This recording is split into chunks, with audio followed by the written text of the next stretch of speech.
Hey allies, the Modern Warfare 3 beta is here and it's actually pretty exciting on the ROG Ally as we can push upwards of 60 frames per second with the full power mode. Not quite 120, although you may be able to get a bit closer with the minimum graphics. However, Modern Warfare 3 does seem to have quite a graphics bump compared to the others, and you're going to have to excuse my rubbish aiming. I'm not really a controller player, especially for FPS. I usually use a mouse and keyboard, and thinking about it, I probably should have plugged it in for this test, but I just wanted to get some gameplay footage and show you the performance here. So with the balance settings and the 30 watt plugged in mode, we are pushing 60 frames per second plus a lot of the time, even in some of the more graphically intense maps.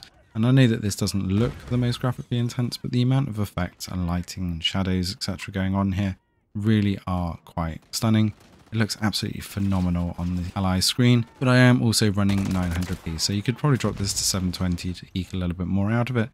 But after playing with 900p settings for so long, I really can't go back down to 720, so you have to forgive me for sticking at 900p here. But overall, it is performing really well on the Ally, but if you do want to run on battery, then you will really need to drop it down to those basic settings at least. Especially at 15 watts, it's going to be hard pushed to keep 30 frames per second. Even at the basic graphics.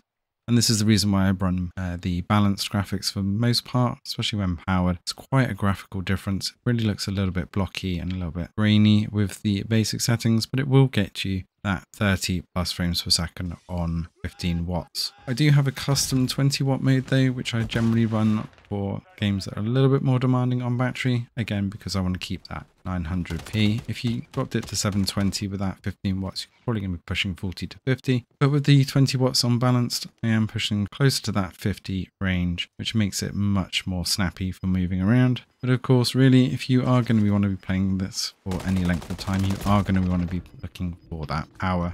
So if we don't go up to that 120 Hz mode and we keep it at 60 Hz, then with the balanced graphics, sticking at that 20 watt mode, we do drop down to around the 40 frames per second. But if we do plug that power in again, we get a pretty solid 60 frames per second on the 30 watt power mode. But of course you can also then, as you saw at the start, increase the refresh rate to 120 Hz to try and eke out that little bit extra when it's available. But if you do want a super solid 60 frames per second, then 30 watt power mode with the balanced graphics or lower is going to give you a very solid experience on the ROG Ally. Really excited to see what's going to be coming of the new graphics drivers if we ever get them, and also how this is going to perform on the Legion Go, as it's not long before that gets released. And be sure to be following on the channel for all the latest Legion Go news. Let us know if you're going to be diving into the beta and where you are playing. Thanks for watching, and see you in the next one.